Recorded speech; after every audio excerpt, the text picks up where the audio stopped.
Occupy Wall Street is going to work? Do you think anything's going to come out of it? Some of you guys think it will, some of you don't. Well, I'm going to try to persuade you that it is good and people are getting to it. Okay, so an overview is I'm going to tell you about the comparison. I'm going to compare it to other movements and their outcomes. I'm going to tell you about the passion of the supporters of this movement and the overall public awareness in support of the movement. Okay, so some similar movements.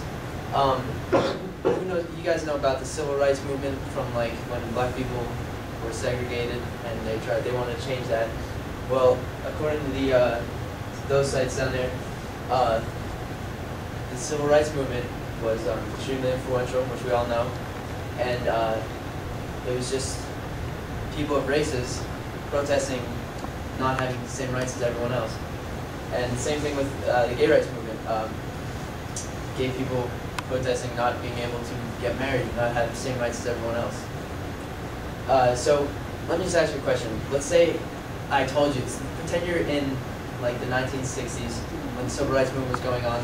Let's say I told you, hey, you're going to have a black president 60 years down the line. What would you say? You'd probably laugh at me, right? Same thing now. I can tell you, Occupy Wall Street is going to change something, but we don't know until the end, until it's over. And if it changes, it changes. So another thing they all three have in common is the fact that it's just a group of people who got together and decided that, you know, this is not fair. It's not fair to be segregated from other people. It's not fair gay people can't get married. And it's not fair that people who are coming out of school with degrees can't find jobs because of greedy corporations and things like that. Okay, so the Passion of the Supporters, according to OccupyWallStreet.org, it's been going for 51 days and still going. Some recent challenges this site listed was they were being evicted. There's been assaults on people, and they did overcome those. The reason they were going to be evicted was because the camp was getting unsanitary, so they've hired people to clean it out and improve the quality of living. And they also hired, they now have people watching 24/7, so that alleviates the safety concerns. And for Occupy Wall Street, what the people who support it do is they write like their story of why they support it, and then they write like, I am the 99% at the bottom. So here's just a couple of them I wanted to show you guys that I found interesting. This guy, he's graduated from Stanford, and he's a high school valedictorian, but he can't find a job because the companies are saying, you know, like, you have a great background, but we just had budget cuts lately, so we can't hire you.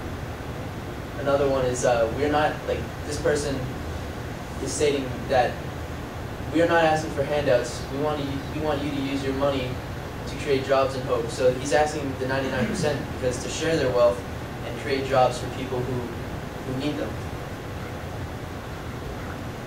This guy, he was employed, and his employer got a government bailout.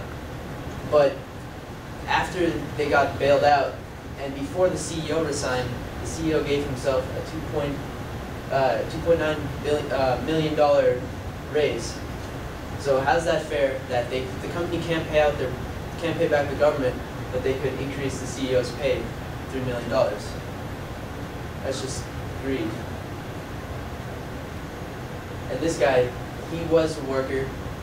He got hurt, or he got fired, and he got cancer. So this guy I just wanted to show is because, like, the 99% is not always people who can't get jobs or don't feel like getting jobs. They're not lazy. They're just people who, like this guy, who just have had some unfortunate circumstances happen to them where, you know, you can't work under those kind of circumstances.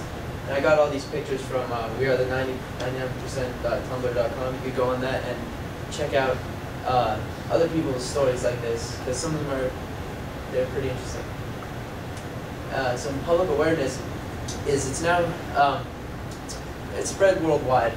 So the Occupy movement is spread to all different countries, and I don't even know, like, it's been spreading so much I can't even say like how many specifically it's been going on to. And it's also been getting a lot of support from famous people.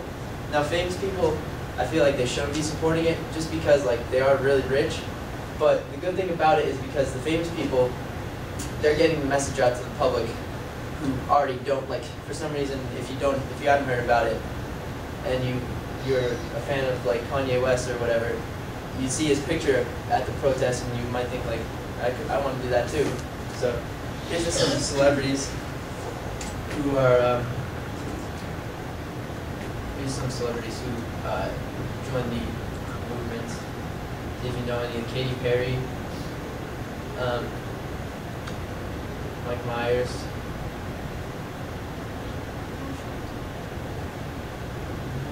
So there's a lot of people who I'm sure you guys recognize on this list. Was it Baldwin? Alec? What was that? There was Alec Baldwin. Alec Baldwin, yeah, the guy from 30 Rock. And yeah, so there's a lot of people here who are famous, and that's good because people who know these celebrities can see that they're trying to make a difference. So in conclusion, the Occupy movement is changing the world, and its strong similarities to other groundbreaking movement, the passion of the supporters, and the strong support by the rest of the country emphasize that fact. So if you have any questions, you can email me or ask questions right now. If not, thank you for listening. And that's my sword. All right.